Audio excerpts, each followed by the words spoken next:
पहली बार मौका मिल रहा है एक इंटरनेशनल क्रिकेटर से मिलने का, तो हम तो हमारा अपने आप को सौभाग्यशाली समझ रहे हैं कि हम आपसे मिल पा रहे हैं सर। सर शुरू से शुरुआत करते हैं जी। कहाँ से ये जर्नी स्टार्ट हुई सर? ये और चाहते भी यही हैं और अपनी विशेष भी यही हैं कि इंडियन टीम वर्ल्ड कप को जीते और इंडिया में हो रहा तो इंडिया में रह जाए वर्ल्ड कप। जीतना चाहिए, अभी हमें जीतना चाहिए। मोहम्मद शमी भी एक फास्ट बॉलर हैं और अभी फिलहाल तो इंडिया में शमी और सेमी दोनों सेम ही चल रहा है, तो क्या लगता है सर आपको? वर्ल्ड कप को लेकर बहुत सी कंट्रोवर्सी चल रही है सर जी। जैसे एक आपने एक पाकिस्तानी एक्स क्रिकेटर का इंटरनेशनल एक्स क्रिकेटर है हसन रजा जी, उन्होंने कुछ बोला, आपने सुना है या मैं बताऊं उन्होंने क्या बोला है? उन्होंने बोला है कि जो इंडिया में जो अभी जो वर्ल्ड कप हो रहा है उसमें बीसीसीआई बॉल जो है वो भारतीय टीम को अलग बॉल दे रही है। जैसे एक पाकिस्तानी मोहम्मद हफीज भी आपने नाम सुना होगा, वो बोल रहे हैं कि पिच ही अलग हो जाती है। किस माध्यम से पहली बार पता लगता है? हमने MS धोनी मूवी देखी है जी, तो उससे पता लगता है कि उसके दोस्त आके उसको इन्फॉर्म करते हैं। मैंने बताया ना, जैसे पहली बार जब मैं सेलेक्ट हुआ तो हम मैच खेल रहे थे, तो मैच खेलते हुए तो वहाँ पे टीममेट से उन्होंने ही बताया कि आपका सिलेक्शन हो गया है जी। आपका जब आप कभी रिलैक्स मूड में कहीं बैठे होते हैं अपने घर पे कभी भी, तो अपने कैरियर को जब देखते हैं तो क्या फील होता है? कुछ अचीव फील होता है या ये लगता है कि यार और बेटर कर सकता था? एक रोकना चाहूंगा सर जी, जब खेलने जाते थे पापा पीटते नहीं थे? नहीं, मेरे को कभी पापा ने आज हमने तो बहुत डांट खाई है सर, मम्मी से कई बार डांट खाई, हमने तो बहुत डांट खाई है। देखिए क्या डाउनफॉल, अपने ड्रीम की तो बात के लिए डाउनफॉल को कैसे देखते हैं सर? मैं समझता हूँ कि डाउनफॉल जैसा कोई शब्द, डाउनफॉल एक तो प्रोसेस है लाइफ का, एक मतलब एक वो भी हिस्सा है, उसको भी आपको जीना आना चाहिए और वो बहुत कुछ सिखाता है आपको ज़िंदगी में कि कैसे खड़ा होना है, कैसे वापस। और खेल में सबसे बड़ी चीज़ यही है कि ये चीज़ें बहुत बराबर आपको देखने को मिलती हैं। आप लेजेंड लीग खेलने जा रहे हैं जी, तो क्या मतलब क्या एक्सपीरियंस रहता है लेजेंड लीग खेलने का? देखिए एक मजा अच्छा, जहाँ से राहुल गांधी जी सांसद का चुनाव लड़ते हैं और अभी वहाँ से स्मृति ईरानी जो है वो सांसद है, बिल्कुल वहीं से था। अपने दर्शकों को एक न्यूज़ देना चाहूँगा कि सर अभी RCA के डायरेक्टर भी हैं जी, बधाई हो सर आपको बहुत बहुत। कब पद संभाला सर आपने ये? अभी पिछले लास्ट मंथ में आपने ये पद संभाला, अभी नवंबर चल रहा है, तो ये बात है अक्टूबर 2023 में सर ने RCA के डायरेक्टर का पद संभाला है सर जी। क्रिकेट डायरेक्टर का पद संभाला है। ओके, क्रिकेट डायरेक्टर का।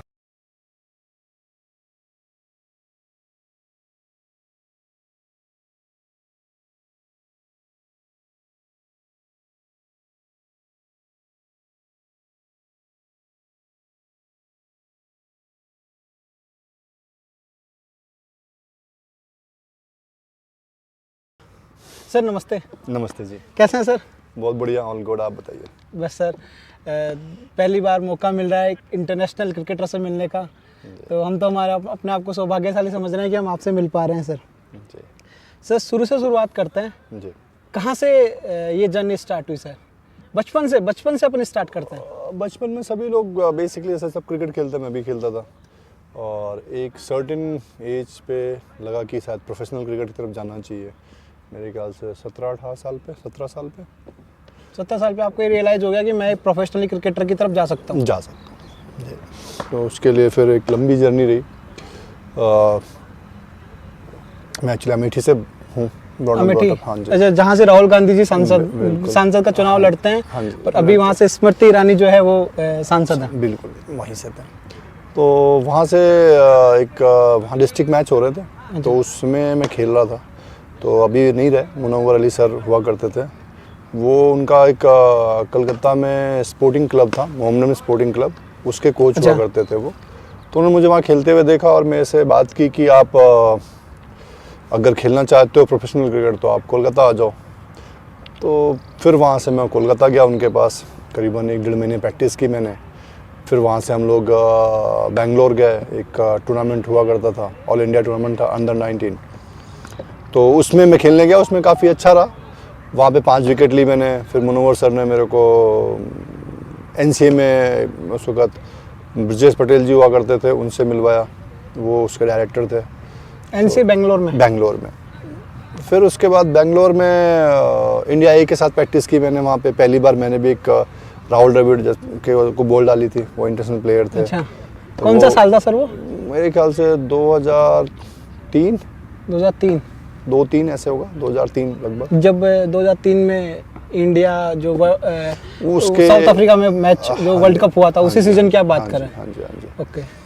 तो फिर वहाँ पे मैंने बॉलिंग की और करीबन 1 महीने में वहाँ रहा, इंडिया ए के साथ प्रैक्टिस की। फिर मैं हमारा पेस फाउंडेशन चला गया। अच्छा। और वहीं पे मेरी पार्थ सर से मुलाकात हुई। अब वो भी नहीं रहे, पार्थ सारथी शर्मा जी हुआ करते थे राजस्थान से। उन्होंने काफ़ी क्रिकेट खेली, काफ़ी बड़े प्लेयर हुआ करते थे, बैट्समैन थे वो। तो उन्होंने मेरे को देखा, उन्होंने पूछा कि आप राजस्थान से खेलना चाहोगे? अच्छा। और फिर ऐसे राजस्थान मेरा आना हुआ। तो राजस्थान में डेब्यू कब हुआ सर आपका? 2003-04। 2003-04 में जी। आरसीए ज्वाइन किया आपने? हाँ जी। और एक चीज़ मैं और कहना चाहूँगा, अपने दर्शकों को एक न्यूज़ देना चाहूँगा कि सर अभी आरसीए के डायरेक्टर भी हैं। जी। बधाई हो सर आपको, बहुत बहुत। कब पद संभाला सर आपने ये? अभी पिछले मंथ, लास्ट मंथ में आपने ये पद संभाला। अभी नवंबर चल रहा है, जी, तो ये बात है अक्टूबर 2023 में सर ने आरसीए के डायरेक्टर का पद संभाला है सर। जी, क्रिकेट डायरेक्टर। क्रिकेट डायरेक्टर का पद संभाला है। ओके। क्रिकेट डायरेक्टर का मैं अभी एसएमएस गया था तो मुझे इस चीज़ की मालूमात हुई कि हाँ सर ने अभी आरसीए के डायरेक्टर के पद के ऊपर जो है वो पद जो है वो संभाला है। जी।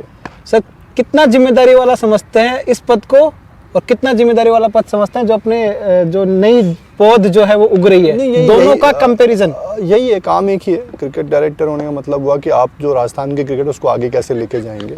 जैसे ये बच्चे हमारे राजस्थान के रणजी ट्रॉफी प्लेयर्स में से भी हैं, अंडर 19 प्लेयर्स हैं जो अंडर 19 टीम गई है। अच्छा। जो प्लेयर्स अंडर 19 में स्टैंड बाइज में हैं वो प्लेयर्स हैं। इस तरह रणजी ट्रॉफी जो प्लेयर टीम गई है उसके जो स्टैंड बाइज है वो हैं। 23 की टीम में उनके स्टैंड बाइज, ये सारे प्लेयरों को हम तैयार कर रहे हैं कि अगर वहाँ ज़रूरत पड़ेगी तो ये वहाँ पे जाके वापस से अपनी जगह में खेल सकते हैं। और आगे यही रहेगा, जो टैलेंटेड बच्चे हैं जिनको अपॉर्चुनिटीज़ नहीं मिल रही है, या जो राजस्थान की क्रिकेट है उसको हम कैसे तैयार करें, ताकि उसके तरफ हम कोशिश कर रहे हैं कि इनको क्रिकेट में ज़्यादा से ज़्यादा समय दिया जाए और इनको इनकी फ़िटनेस पे, इनकी स्किल पे, गेम पे काम किया जा सके। 2012 में जीते थे अपन। जी। तो उस टाइम पे सर आकाश चोपड़ा अपने यहाँ से खेलते थे? आकाश चोपड़ा ऋषिकेश कैप्टन थे। ऋषिकेश कैप्टन थे आकाश चोपड़ा, जब अपने यहाँ से खेलते थे राजस्थान से। बिल्कुल। मैं सर बहुत क्लोजली क्रिकेट को फॉलो करता हूँ। अच्छा। तो अपने आप को सौभाग्यशाली भी समझ रहा हूँ आज आपके साथ बैठ के, क्योंकि नहीं बिल्कुल। किसी लेवल पे मैंने भी खेली थी सर। अच्छा। बट उस पैशन को आगे कैरी नहीं कर पाए। डिफरेंट थिंग है। अभी वर्ल्ड कप चल रहा है सर जी। क्या मानना है अभी? बहुत सिंपल सा है, लगता भी यही है और चाहते भी यही हैं, और अपनी विशेष भी यही है कि इंडियन टीम वर्ल्ड कप को जीते और इंडिया में हो रहा तो इंडिया में रह जाए वर्ल्ड कप। वो ज़्यादा ज़रूरी है। जी। वो पिछले क्या है कि 2011 से इंडिया ने एक नई परंपरा तो नहीं कहेंगे, लेकिन एक नया फैशन चालू कर दिया कि होस्टिंग टीम जीत रही है। फिर चाहे 2011 में इंडिया ने स्टार्ट किया, फिर 2015 में ऑस्ट्रेलिया आ गया, फिर 2019 में इंग्लैंड आ गया। तो जिन्होंने होस्ट किया वो जीत रहे हैं। उस स्ट्रीक को मेंटेन रखते हुए अभी हमें जीतना चाहिए। मोहम्मद शमी भी एक फास्ट बॉलर हैं, और अभी फिलहाल तो इंडिया में शमी और सेमी दोनों सेम ही चल रहा है। तो क्या लगता है सर आपको अपने अहमदाबाद की कंडीशंस को देखते हुए? देखिए, मोहम्मद शमी बहुत ही बेहतरीन फॉर्म में दिख रहे हैं। गेंदबाज नो डाउट बहुत अच्छे हैं, बहुत काबिलियत है उनमें। बट जिस तरह की गेंदबाजी अभी इस वर्ल्ड कप में उन्होंने की, आई थिंक उनकी वो बेस्ट फॉर्म को दर्शा रहे हैं। वो करियर का बेस्ट फॉर्म, बेस्ट टाइम चल रहा है, गोल्डन एरा चल रहा है। बॉलिंग तो पहले भी यही कर रहे थे, अच्छी कर रहे थे, बट अभी उनका टाइम बहुत अच्छा चल रहा है और उसके साथ उनको विकेटें भर के मिल रही हैं और ऐसे ही फाइनल में मिले। यही उम्मीद है सर कि 2023 वाला जो है वो अपना वर्ल्ड कप, जो आपने कहा कि अपना वर्ल्ड कप अपने पास ही रहे। जी। सर इस वर्ल्ड कप को लेकर बहुत सी कंट्रोवर्सी चल रही है सर। जी। जैसे आपने एक पाकिस्तानी एक्स क्रिकेटर का इंटरनेशनल एक्स क्रिकेटर है हसन रजा जी, उन्होंने कुछ बोला, आपने सुना है या मैं बताऊं उन्होंने क्या बोला है? उन्होंने बोला है कि जो इंडिया में जो अभी जो वर्ल्ड कप हो रहा है उसमें बीसीसीआई बॉल जो है वो भारतीय टीम को अलग बॉल दे रही है। ऐसा कुछ नहीं, ये बातें बिल्कुल ही मतलब इन विषयों में बात करना भी मैं समझता हूँ कि मतलब औचित्य है, ऐसा नहीं होता। एक ग्रेट वसीम अकरम ने एक चीज़ बोली थी सर, मैं एक पॉडकास्ट देखता हूँ तो मैं पॉडकास्ट फॉलो करता हूँ, तो एक पाकिस्तानी चैनल है जिसके ऊपर वसीम अकरम साहब ने एक चीज़ बोली कि यार तुम हसन रजा को ही बोला डायरेक्टली, नाम तो उन्होंने लिया नहीं इस चैनल के ऊपर, उन्होंने बोला कि तुम अपनी तो इंसल्ट करवा ही रहे हो। मैं वही कह रहा हूँ, इस विषय में बात करना मतलब कुछ समझ के परे, इस पे ऐसी पॉसिबिलिटी नहीं होती, पॉसिबिलिटी भी नहीं होती। और जिस लेवल पे क्रिकेट है, जिस लेवल की हम बात कर रहे हैं, उस लेवल पे इस तरह की बातों को तो बचकानी बातें कैसे, तो मतलब इस पे बात करने में मैं नहीं समझता कोई बहुत ज़्यादा मैच्योर स्टेटमेंट नहीं था। मैच्योर स्टेटमेंट नहीं है ये। जैसे एक पाकिस्तानी मोहम्मद हफीज भी आपने नाम सुना होगा, वो बोल रहे हैं कि पिच ही अलग हो जाती है, कुछ नहीं बोलना। चलिए, ये इंडियन कल्चर, यही इंडियन कल्चर है कि जो चीजें अपने काम की नहीं है उसको साइड करो और अपन को जो करना है उस बिना पे मतलब कि उनको मतलब बेसिकली मीडिया में बने रहना है। ऐसी बातें आप तब करते हो जब आपको लाइमलाइट में आना है, मीडिया में बनना है। आई डोंट थिंक कि वो क्रिकेट खेले हुए उनको पता है ऐसा होता नहीं। पाकिस्तान में बहुत सारी क्रिकेट होती है, तो मुझे लगता है ऐसा तो कहीं नहीं होता है। अब उन्होंने कोई अलग एक कंडीशन क्रिएट करा ताकि जैसे अभी आपने बात की बाकी लोग उनके लिए बात करें, यही एक कारण दिखता है। और बाकी तो मुझे कोई इसमें लॉजिकल रीजन नहीं दिखता। कैमरे के सामने बोलना है, कुछ भी बोलना है, लेकिन बोलना है। चलो, how to be in the media. Okay sir, born in UP ji, और राजस्थान में आपने अपना एंट्री बता दी कि 2003-4 में आप राजस्थान में जो आपने एंट्री की। राजस्थान का सफ़र कैसा रहा सर आपका? नहीं, बहुत मैं कहता हूँ राजस्थान सफ़र बहुत अच्छा रहा, बहुत अच्छा है। और राजस्थान में मैंने 2007-8 में इंडिया ए के लिए पहली बार गया। 2008 में मैं इंडियन टीम में सेलेक्ट हो गया। 2007-8 में इंडिया के लिए कहाँ गए सर आप? मैं जिम्बाब्वे पे गया था, जिसमें जिम्बाब्वे और श्रीलंका ट्राई सीरीज़ थी। तीन टेस्ट मैच थे और कुछ वनडे में ट्राई सीरीज़ थी।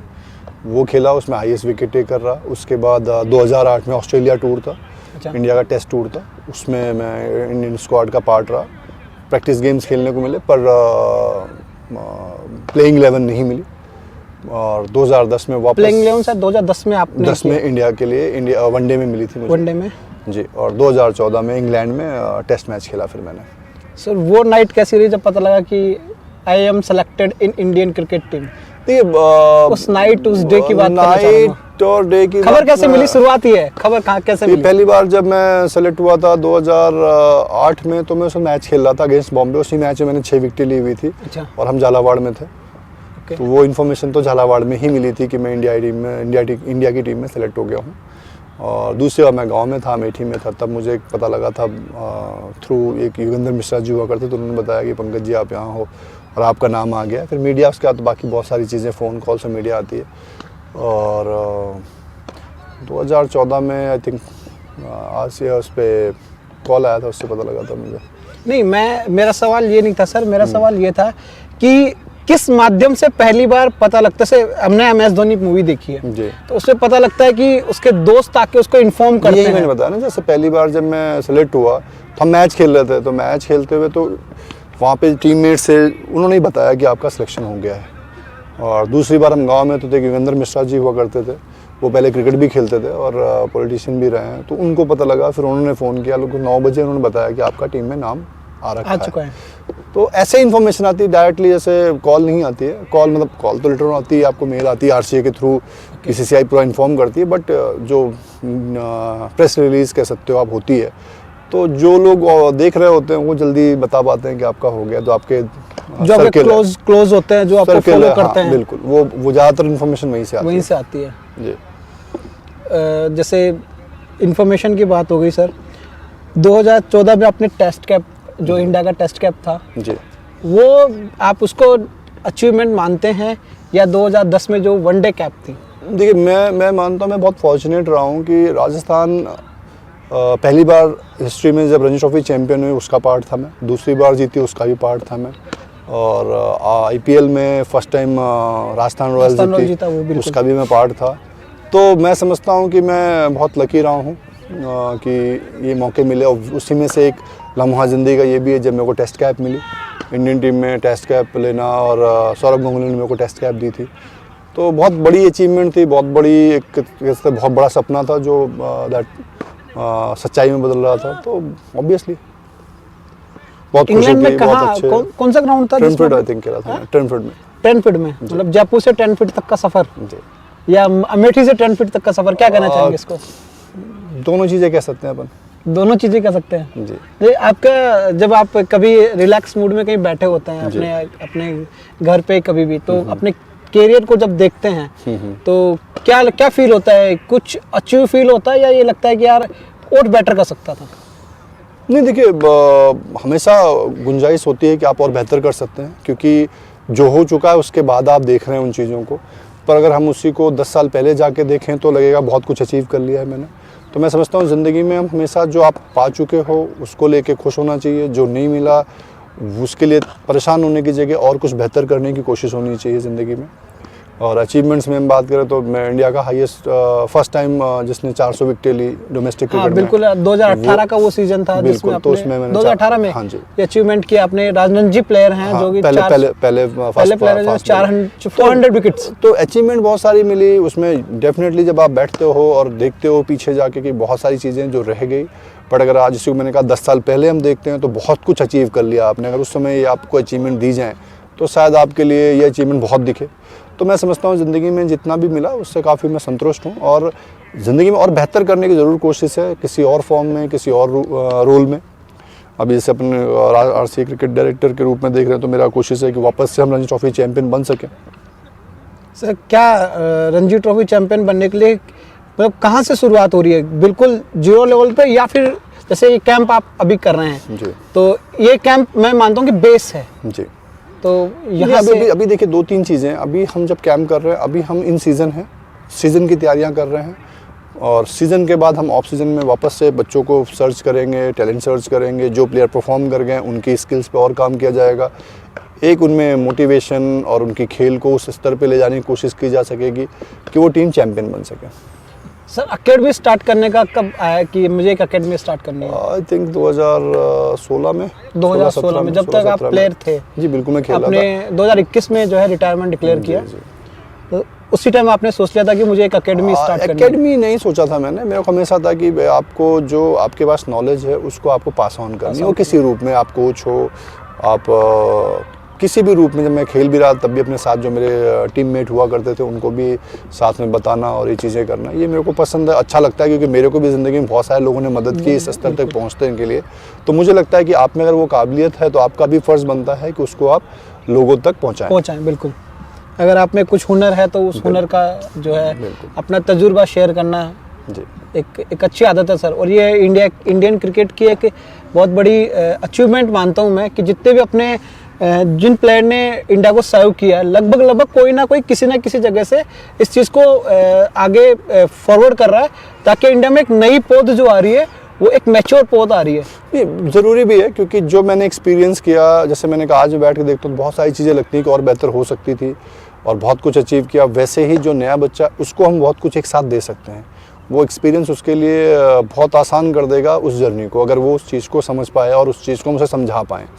तो मेरा यही प्रयास होता है। और मेरे ख्याल से ज़्यादातर जो इंडिया में क्रिकेटर्स हैं, जो एक्स क्रिकेटर्स, सारे लोग कहीं ना कहीं किसी न किसी रूप में खेल को आगे बढ़ाने की कोशिश कर रहे हैं। मैं पढ़ता रहता हूँ तो मैंने ये चीज़ नोटिस की कि जो भी प्लेयर है इंडिया की तरफ से जो भी खेला है उसने कहीं ना कहीं कंट्रीब्यूशन जीरो लेवल पे जरूर किया है। वो करने की कोशिश करता है और ये होना भी चाहिए। मेरा मानना ये होना चाहिए। क्योंकि जब मैं पहली बार मैंने देखा था मनोज प्रभाकर को, सैयद किरमानी को अपने स्कूल में, कहीं ना कहीं मुझे वहाँ से मोटिवेशन मिला। कहीं ना कहीं लगा कि मैं भी इस जगह पहुँच सकता हूँ।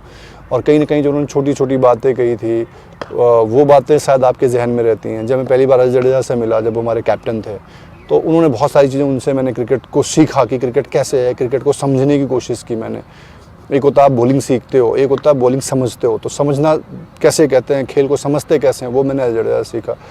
ऐसे धोनी के साथ जब आपने खेला, शेन वॉर्न के साथ खेला, तो बहुत कुछ सीखने को मिला। तब वो जो एक तजुर्बा, एक्सपीरियंस आपने ज़िंदगी के साथ आपको मिला है, मैं समझता हूँ वो मेरे तक रहे, उससे बेहतर है वो खिलाड़ियों तक जाना चाहिए, ताकि उनकी शायद वो शेन वॉर्न के साथ नहीं खेल पाएँ, शायद वो एक्स प्लेयर के साथ नहीं खेले, किसी और बड़े प्लेयर के साथ खेले वो, पर वो जो एक्सपीरियंस है वो हम उन्हें कैसे दे सकते हैं, वो हमारा रोल है। वो हम मेरा मतलब कि हमारा, यानी कि जो भी खिलाड़ी उस स्तर पे खेले, उनका रोल है कि वो ग्रास रूट पे उस चीज़ को लेके जाएं। आपने द शेन वॉर्न का नाम लिया है जी, तो ये भी एक मतलब हमने तो सर तस्वीरों में ही देखा है, शेन वॉर्न को टीवी पे भागते हुए देखा है। अभी वो दुनिया में नहीं रहे हैं, भगवान उनको जन्नत दे जी। जो भी है।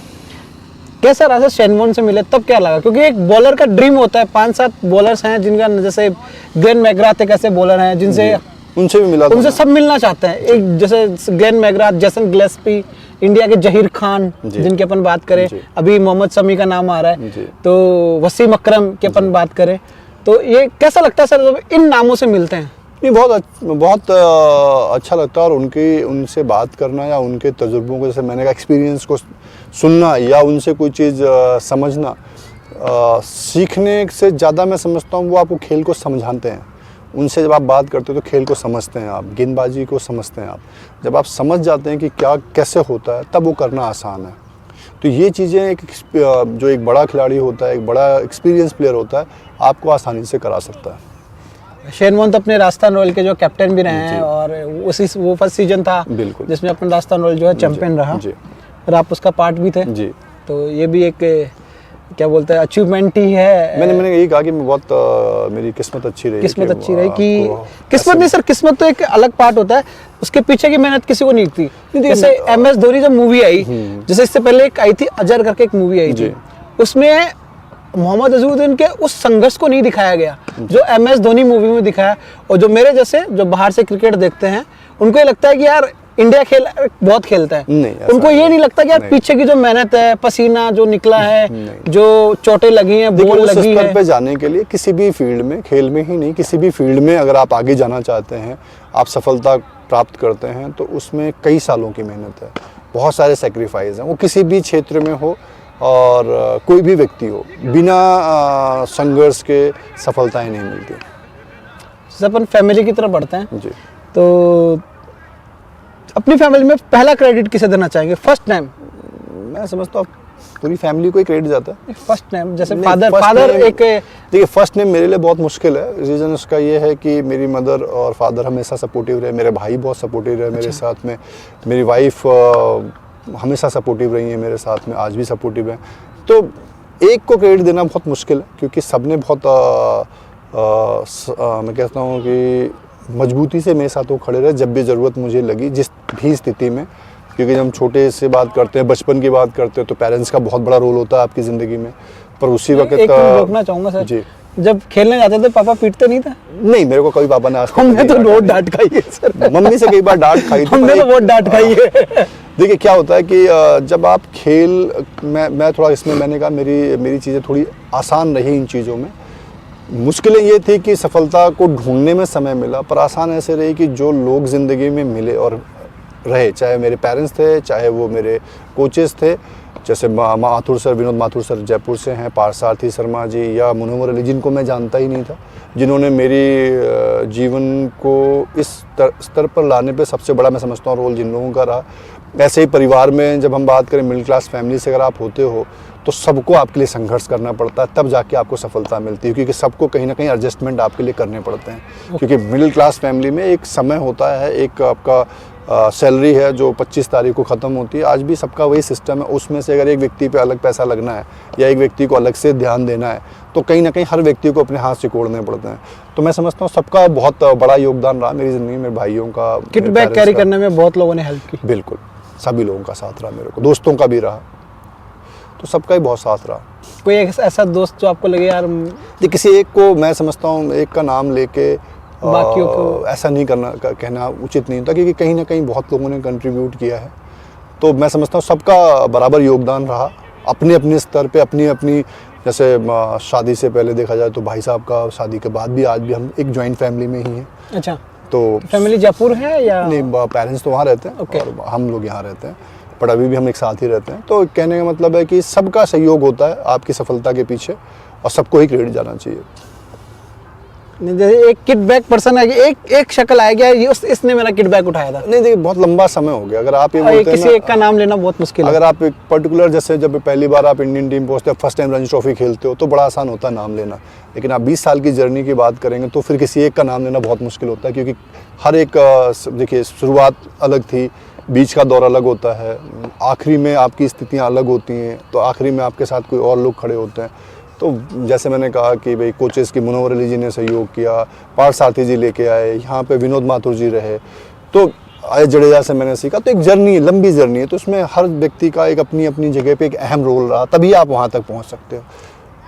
डाउनफॉल, अपने ड्रीम की तो बात के लिए डाउनफॉल को कैसे देखते हैं सर आप? मैं समझता हूँ कि डाउनफॉल जैसा कोई शब्द, डाउनफॉल एक तो प्रोसेस है लाइफ का, एक मतलब एक वो भी हिस्सा है, उसको भी आपको जीना आना चाहिए, और वो बहुत कुछ सिखाता है आपको ज़िंदगी में कि कैसे खड़ा होना है, कैसे वापस। और खेल में सबसे बड़ी चीज़ यही है कि ये चीज़ें बहुत बराबर आपको देखने को मिलती हैं। नहीं, जैसे आज की तारीख में एक सैलरीड पर्सन को एक एक सिक्योर लाइफ की अपन बात करें तो सैलरीड पर्सन का नाम सबसे पहले आता है जी। तो उस फॉल की मैं बात कर रहा हूँ, जब डाउनफॉल आया आपके करियर में तो क्या लगा कि यार जॉब भी नहीं होगी, क्या होगा? नहीं, ऐसा क्या नहीं था होगा? मेरे साथ, ऐसा कभी मतलब टचवुड हुआ नहीं, आगे भी शायद नहीं हो। क्योंकि देखिए, दो चीज़ें बहुत सिंपल है ज़िंदगी में, जैसे मैंने कहा कि जो चीज़ें घट चुकी हैं उनको लेके आपको परेशान नहीं होना चाहिए, क्योंकि वो घट चुकी हैं। तो वैसे ही ज़िंदगी हमेशा आपको, ये आपके निर्णय हैं कि आप कैसे ज़िंदगी को बनाते हैं। आप अपनी ज़िंदगी जीते हैं, आपके लिए बेहतरीन ज़िंदगी हो सकती है, वही दूसरे के नज़रिए में वो ज़िंदगी अच्छी नहीं होगी। तो आपकी अपनी सोच निर्णय देती है कि आपकी ज़िंदगी किस तरह चलेगी। और रही बात सिक्योरिटी की, इनसिक्योरिटी की, तो सिक्योरिटी ये है कि आप करोड़ रुपए कमाते हैं फिर भी आप सेटिस्फाई नहीं होते, और आप लाख रुपए और 50,000 कमा रहे हैं फिर भी लोग चीज़ें मैनेज करते हैं, क्योंकि ज़िंदगी अभी भी इंडिया में 15,000 से लेके 1.5 करोड़ तक की लाइफ लोग जी रहे हैं। सेटिस्फेक्शन की कोई वो नहीं होता। तो मुझे लगता है कि इस चीज़ की जॉब थी मेरे पास में, शुरू से जॉब थी, एयर इंडिया में जॉब थी, फिर मैं इनकम टैक्स में हूँ, तो जॉब का इनकम टैक्स में, हाँ, तो जॉब का ऐसा इशू नहीं रहा। और साथ में आपने क्रिकेट अच्छी खेली तो क्रिकेट भी आपको बहुत सारी समर्थता दे देता है, तो ऐसा कभी मुझे, और बहुत महत्वाकांक्षा बढ़ाएंगे तो हमेशा आपको समस्याएं दिखेंगी फिर तो। मैंने ये 83 मूवी देखी थी सर, जिसमें ये चीज़ लोगों को पता लगा या हमें भी पता लगा। तो ये चीज़ तो खैर जग जाहिर थी कि बीसीसीआई के पास वो इक्विपमेंट्स नहीं थे वो अपने प्लेयर को दे पाए।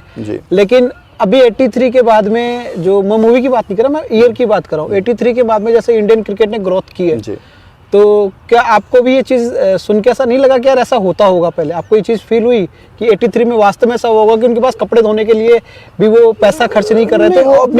ऑब्वियसली ऐसे ही होता था। बिल्कुल ऐसे था। हमने जब क्रिकेट खेली, हमने क्रिकेट जब से देखी है तो हमने ये देखा कि ग्लैमर देखा है क्रिकेट में। आप क्योंकि हम टॉप पे देखते हैं ना क्रिकेट को। क्रिकेट की सच्चाई तो ये भी है ना, जो एकेडमी है, क्रिकेट की सच्चाई आज भी वो है कि जो बच्चा घर से बाहर आता है उसके पेरेंट्स को आज भी 10-15 हज़ार 20 हज़ार रुपये अगर देने, आज हमारे टाइम में 4,000 5,000 थे, आज वो 15 से 20 हज़ार के खर्च हो चुके हैं। तो कहानी तो सेम है। उसकी आज सैलरी हमारे समय पे 30,000 थी, तो आज 50 से 60 हज़ार सैलरी होगी मिडिल क्लास की। तो 50-60 हज़ार में अगर एक बच्चे को 15 से 20 हज़ार देना, अगर आज बच्चा बाहर आके रहता है, खाना अच्छी एकेडमी प्रैक्टिस करना चाहता है, खाना और अच्छा एक सिस्टम चाहता है, तो 15 से 20 हज़ार रुपये चाहिए उसको। अब 15-20 हज़ार देने के लिए फैमिली का 1/3 तो आपको चाहिए। बिल्कुल चाहिए। तो वो आज भी संघर्ष है, ऐसा नहीं है तब नहीं था। वो संघर्ष तब भी था, आज भी है, और मेरे ख्याल से लाइफ लॉन्ग रहेगा। क्योंकि जब हम कहाँ की बात कर रहे हैं, आईपीएल की हम बात कर रहे हैं, इंडिया की, डेफिनेटली वहाँ पहुँचने के बाद पहले से सिनेरियो चेंज हो चुका है। पहले का सिनेरियो अलग था, अब सिनेरियो 83 के बाद पैसा आ गया इसमें, और दिन पर दिन आ ही रहा है। बहुत अच्छी चीज़ है। मैं सर स्ट्रक्चर की बात कर रहा हूँ। स्ट्रक्चर में क्या सपोर्ट रहा बीसीसीआई का? स्ट्रक्चर में देखिए, पैसा आता है तो आपके सारे संसाधन बेहतर होते हैं। आज आप देखो तो ऐसे ग्राउंड प्राइवेट ग्राउंड्स हैं, और एक समय ऐसा था कि स्टेट में एक ग्राउंड हुआ करता था। आज आपके जयपुर मेरे ख्याल से 20 से 30 ग्राउंड है। 20 ग्राउंड है, ठीक है। और जो अच्छे ग्राउंड गए हैं जिनको, वो कम से कम 10-12 होंगे जिसपे अच्छे मैच हो सकते हैं। ऐसे ग्राउंड्स तो आपको रणजी ट्रॉफी में समय नहीं मिलते, जब मैंने खेलना स्टार्ट किया था तो बिल्कुल आज इसीलिए इंडिया देखा जाए तो डोमिनेट कर रही है क्रिकेट को, क्योंकि आपका इंफ्रा बहुत स्ट्रांग है। और इंफ्रास्ट्रक्चर के बगैर, अच्छे कोचेस के बगैर, अच्छा इंफ्रास्ट्रक्चर के बगैर, अच्छी सोच के बगैर उस लेवल पे क्रिकेट को डोमिनेट करना पॉसिबल नहीं था।